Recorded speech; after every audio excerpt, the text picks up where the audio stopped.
revogar o acordo com Cuba, revogar o acordo com Israel, mandar para puta que pariu o acordo lá dos ambientalistas, aquecimento foi a global, morte, essas coisas também.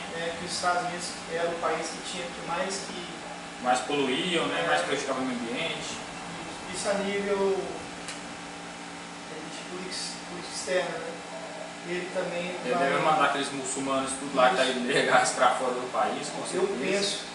Eu penso que ele vai, em prazo de mais 6 meses, ele vai acabar com o Estado Islâmico em tudo,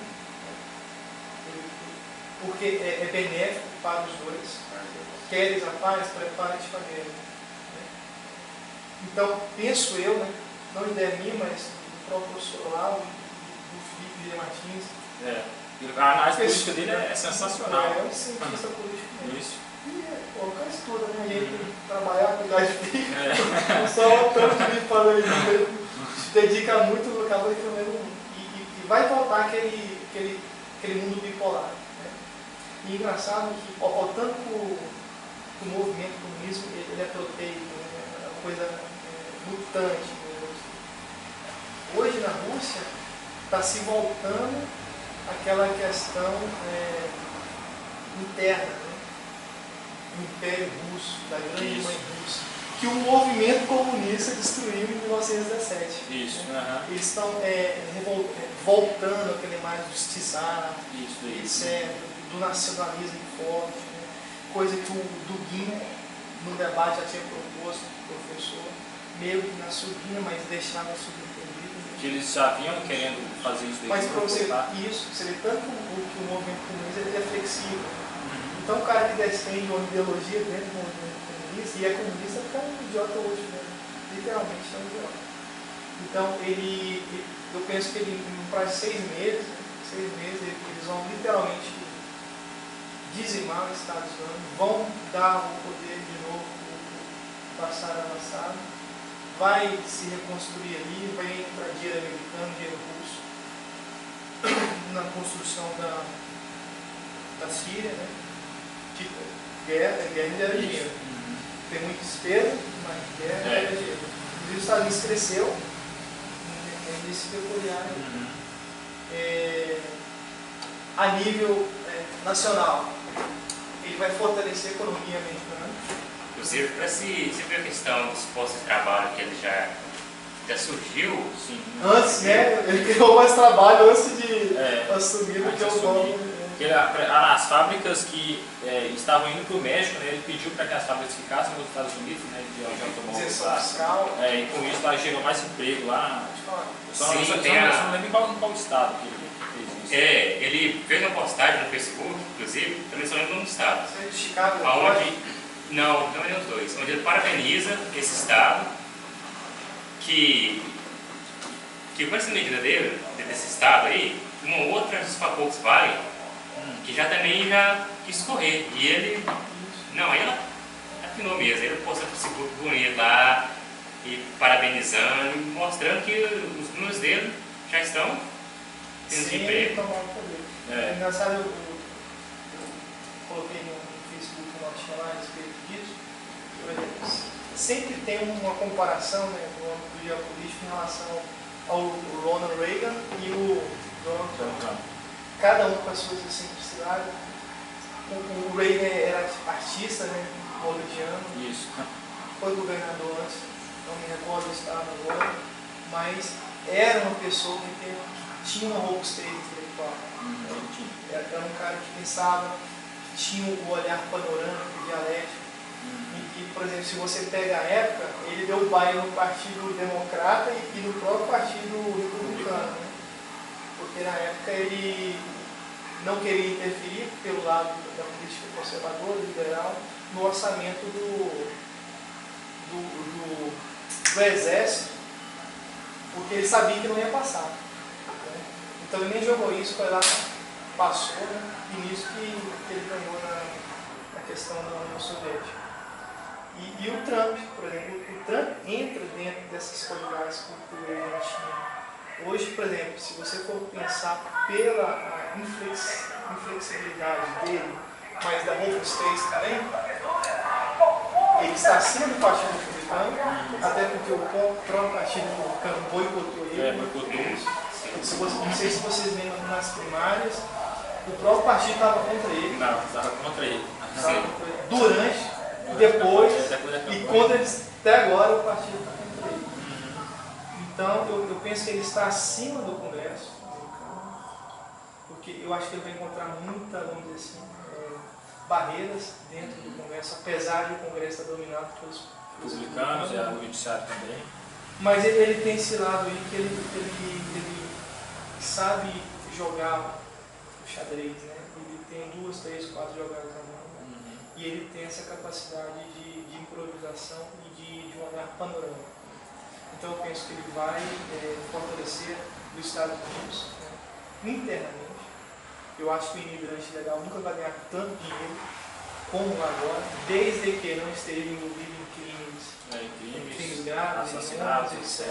Né? Porque não tem como os Estados Unidos deportar mais de 10 milhões, né, de imigrantes. Né? É muita coisa. Muita coisa. E ele vai, vamos dizer assim, diminuir o poder estatal dos Estados Unidos, né, perante as liberdades individuais. Né? Ele vai, de certa maneira, voltar, vamos dizer assim, a imagem que a polícia, né, americana tinha, né, os xerifes, etc. Bem documentado nos filmes. Voltar a valorizar essa parte. Você não via isso, né, em filmes de produções teatrais, né, um xerife malvado, ou quando via era exceção, né? E hoje inverteu-se tudo isso, né, nos Estados Unidos. Coisa que o Obama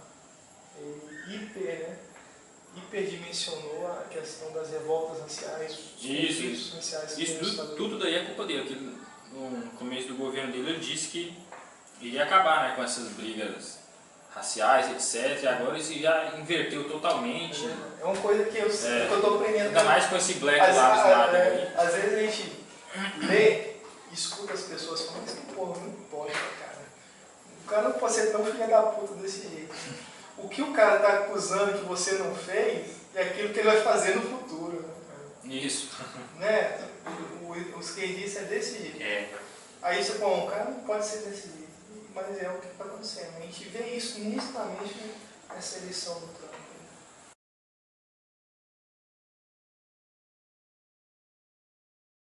Vocês falaram aí, por exemplo, do primeiro-ministro de Israel e Trump, e eu lembrei de um discurso profético do primeiro-ministro de Israel, na última vez no encontro na ONU, e a ONU só sabe impor sanções a Israel, né? Sabe outra coisa, vocês? Acho que a nação que mais tem sanções é ela. Isso. Contra tudo. Cara, ele fez um discurso impecável, cara, das mulheres, pela liberdade da mulher. Coisa fantástica, assim, para deixar qualquer um refletindo, qualquer um que tem um senso, mínimo de senso, né? Coisa que parece ninguém já tinha. E ele fala, mas isso vai acabar.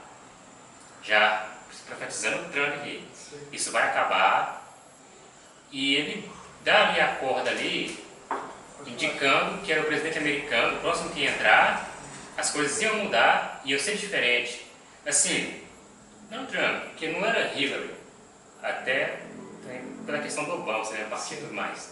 E hoje a gente vê o cenário aí, que o primeiro-ministro estava certo, bom para Israel. Isso. Lembrei desse discurso.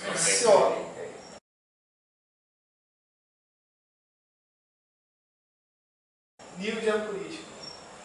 Estados Unidos ou Israel cair, acabou. Um dos 3 esquemas globalistas vão dominar o mundo. Engraçado que a gente não pode mais estudar, vamos dizer assim, por países, né, ou por continentes. Né? Esses 3 esquemas mandam no mundo hoje. Isso. Né? A soberania política, a soberania dos países acabou. O que manda hoje são esses três esquemas de poder ramificados, né, tentáculos em vários países, ou a maioria deles não está centralizada no país de origem, mas em países satélites. Em vários países. Hoje, por exemplo, o estudante de política internacional, se ele for estudar no véu molde, né, da grade, ele vai se perder totalmente. E, por exemplo, qual que foi o ponto de vamos dizer assim, checkmate? Dos 3 esquemas, o que estava mais crescendo, a olhos nus, era o esquema globalista. Né? Politicamente correto, degradação dos valores, a infiltração na igreja. Essa turma do George Soros, né, do grupo Bilderberg, o CFR, né, que é os think tanks, que é o grupo de... O que é isso? É um grupo dos intelectuais.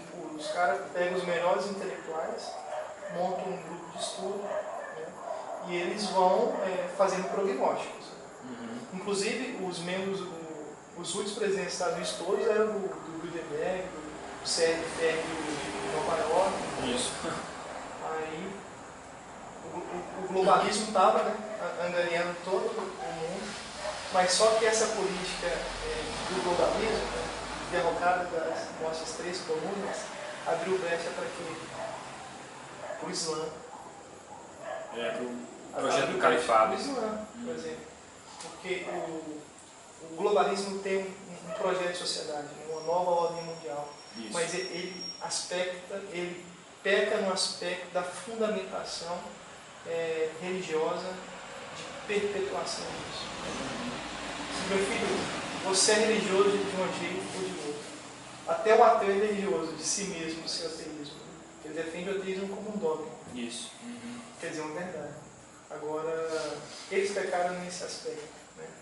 Hoje, o que é a Europa? A Europa é um continente praticamente islamizado. Né? Ao meu ver hoje, Thiago, o que pode salvar a Europa aí é uma intervenção divina.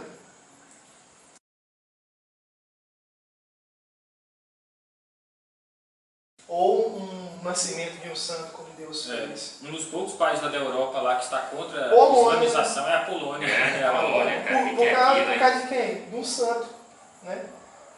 Qual foi o maior legado do João Paulo II?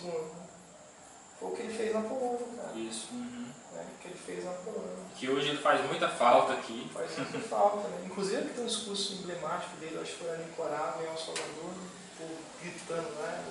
Eu acho que aquele que compartilharam no grupo, que estava na teologia da libertação lá, que aí fala, só tinha pessoas capaz mais do que a igreja. Isso, só tinha pessoas lá com cartazes de frases revolucionárias, não tinha nenhuma cruz, não tinha nada. Isso, é verdade.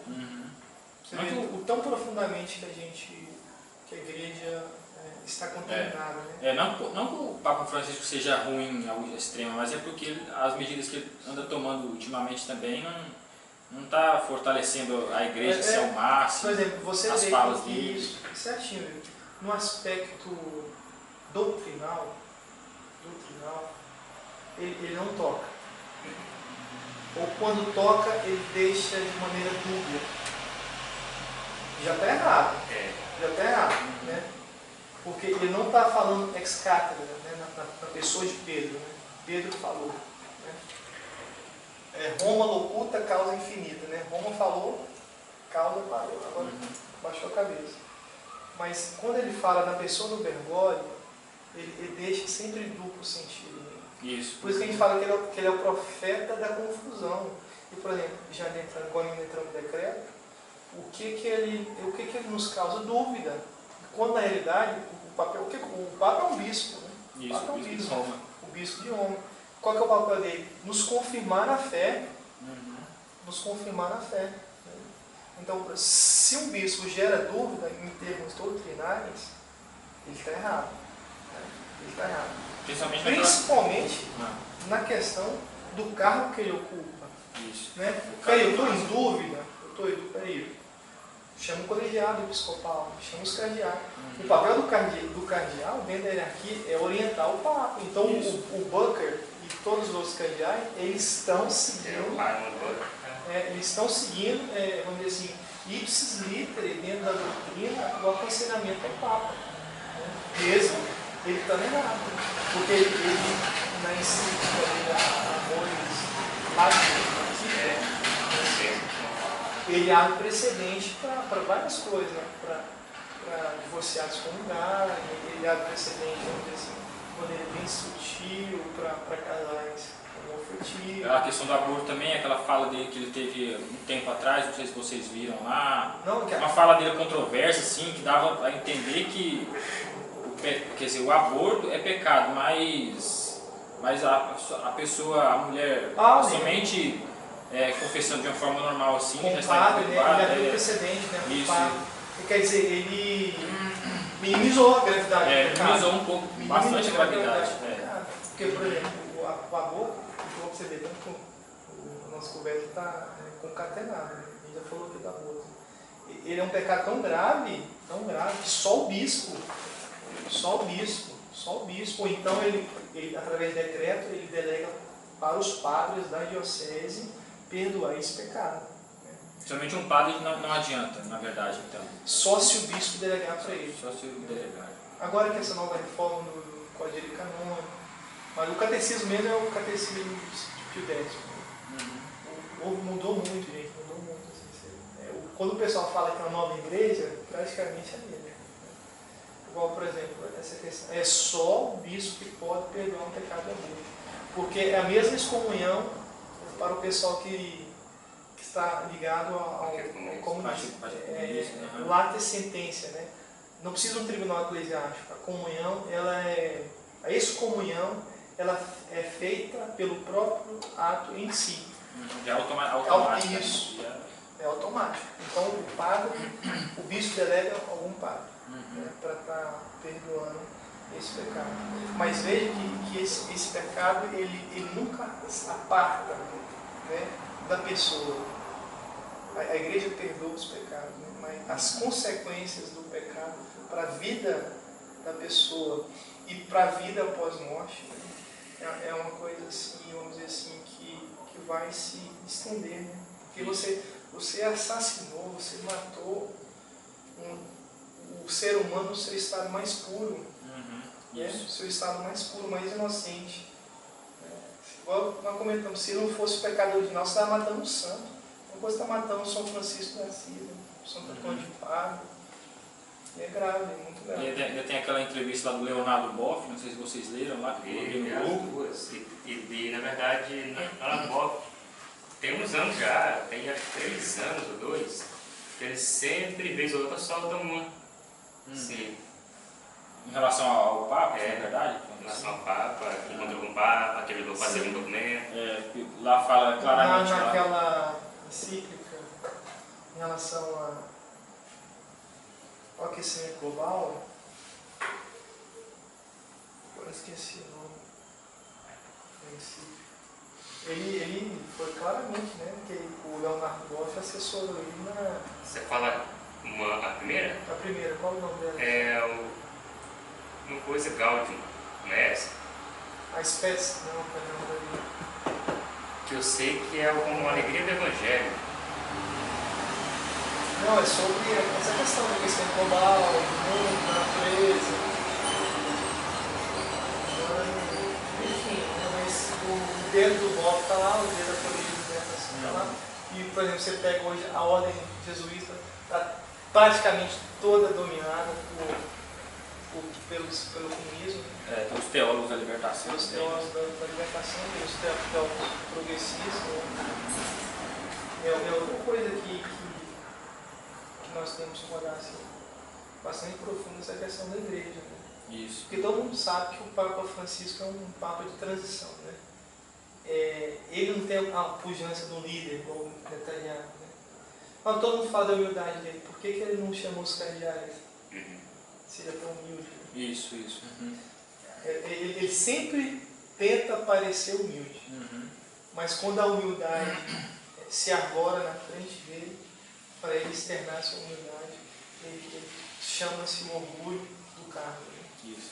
E, inclusive, hoje na igreja, não são palavras minhas, é do padre Gabriele Armonte, o maior exorcista do Vaticano. Sim, morreu recentemente. Ele fala que hoje na igreja vive-se a idolatria ao cargo. Idolatria ao cargo. Isso. Igual, por exemplo,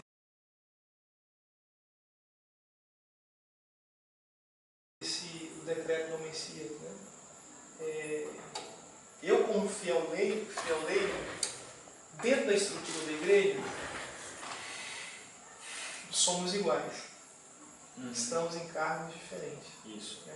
Mas a responsabilidade pelo corpo da igreja, pelo corpo espiritual, tanto é do bispo quanto é meu, sua também. Não é verdade? O decreto, vamos obedecer, com obediência. Mas a obediência do bispo em relação a ele, a nossa obediência em relação ao bispo, o bispo tem que estar obediente ao magistério e com a sagrada tradição. Não é verdade? Como que ele quer que eu seja obediente a ele, se ele não está sendo obediente com a tradição? Né? Porque a tradição da igreja, ela tem o mesmo valor que a Bíblia, né? que é a própria revelação de Cristo. A igreja católica bebe dessas duas fontes. Da tradição oral verbalizada, passados os tempos, né? Pela tradição, né, da arte das catedrais, pela tradição dos livros, dos santos, né? Principalmente pelas tradições. A tradição em si é mais antiga do que a própria Bíblia do Novo Testamento. Com certeza. Porque foram reunir os livros mesmo do século III. Enquanto isso, a gente já pega ali na de Antioquia. Se não fosse a tradição, não tinha Bíblia. Não é verdade? Não tinha. Pegaram o raciocínio? Santo na Antioquia mesmo já falava muitas coisas aí, o domingo, né? Isso. Já falava sobre o domingo, sobre vários pontos, batismos de criança. Então, assim, Santo na Antioquia, ele foi discípulo de São Pedro. São Pedro. Inclusive a Antioquia, que hoje não existe mais, os islâmicos dominaram o lugar, desapareceu. É, região da paz, né? Você vê, já naquela época já degolaram, né? Tinha mares e mares de sangue. Então, por exemplo, vamos seguir o decreto? Vamos seguir. Mas seguir. Por obediência. Né? Agora, igual eu coloquei no grupo, agora se cada bispo, dentro da sua diocese, só fazer um decreto, empurrar um decreto a goela abaixo, por possibilidades que podem acontecer ou não, vamos dizer assim, de excessos, só aí já está errado, entendeu, Tiago? Por exemplo, o decreto é para coibir, né, os excessos ao método de consagração de São Luís Maria Grignoni e Montfort, que não acontece. Ele deixou bem claro no decreto. Então, observem as coisas, cara. No entender do bispo, qualquer grupo que denota uma face mais conservadora vai ser expurgado, né? Anátema da diocese. Ele deixou isso bem claro. Porra, o que tem a ver a merda do véu? Pois é, um véu. Né? É brincadeira. Cara, o que tem? Né? É uma manifestação individual sua. É de cada um. Né? Sua. Por exemplo, está em excesso? Catequiza. Isso.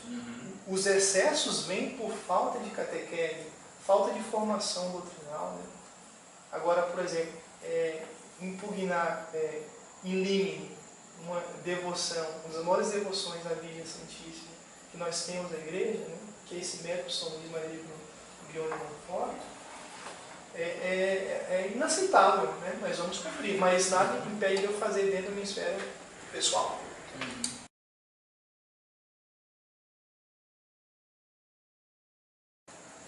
Você falou que é o centenário da aparição de Nossa Senhora em Portugal, né? Também é os 300 anos de Nossa Senhora Aparecida aqui no Brasil. Também vai completar 300 anos do início da maçonaria, não sei se vocês sabem. 300 anos. O protestantismo também faz um aniversário também relevante aí. Relevante nessa data. E tem mais uma coisa também. Não lembro o que? Nessa data, nesse ano também. Ano, né? Também tem aquela questão da Revolução, até por ser a Revolução Russa, esse ano, também. Que inclusive Rússia até hoje não foi, né, consagrada, que é a mensagem Nossa Senhora, assim, cara, que pelo amor de Deus. Legal, por exemplo, uma coisa assim que leva a gente, né, a questionar bastante, né, inclusive tem até um livro ali. Não sei se vai ser morte, não sei se vai ser catástrofe, não sei se vai ser, vamos dizer assim, uma coisa boa a nível social, né? Mas que realmente vai acontecer algo desse livro, né? Não querendo ser astrólogo, o Walter Mercado, né? Mas ciência política é isso, né? A gente estudar um pouquinho, né? Não só a política, né? E interligando as coisas, assim. Isso, encaixando algumas partes, né? E ver o que dá. Esse livro aqui, ó, era da minha avó, né? E esse padre aqui, Nicholas Bloomberg, ele já fala da questão do terceiro segredo de Fátima. O terceiro segredo... O terceiro segredo de Fátima, da própria aparição de Fátima, né? Esse padre, ele é de qual país que escreveu esse livro? O Vitor, eu acho que ele é alemão, cara. Alemão? Alemão, mas não tenho certeza. E ele fala que houve uma política de acobertamento, né, do terceiro segredo. Com certeza, na época. De não realizar a consagração da Rússia. Eu acho que até hoje alguns padres, bispos, acho que ainda duvidam dessa aparição de Nossa Senhora. Eu acho, com certeza, eu acho que duvidam. Tem no YouTube, cara. Bota lá 1917 no sol. Cara. Quer dizer, você nota qual o poder dessa mulher, cara. Ela mexeu com o sol, né? Tem umas fotos, cara, tem fotos históricas. E isso não afetou a física do planeta. O restante do planeta. Né, que tem toda essa questão da física. A gente não para pra pensar. Da física, a gravidade, a lua. Você vê. Então, inclusive, eu estava vendo um vídeo, o Olavo Carvalho postou ele no ano, acho que foi ali por volta de a data da aparição de Fátima, foi 99 anos, ano passado. Não, retrasado. 98 anos na época. Um vídeo que eu vou procurar esse vídeo e vou passar no grupo. Foi de um milagre do sol, se não me engano, recente, onde uma TV portuguesa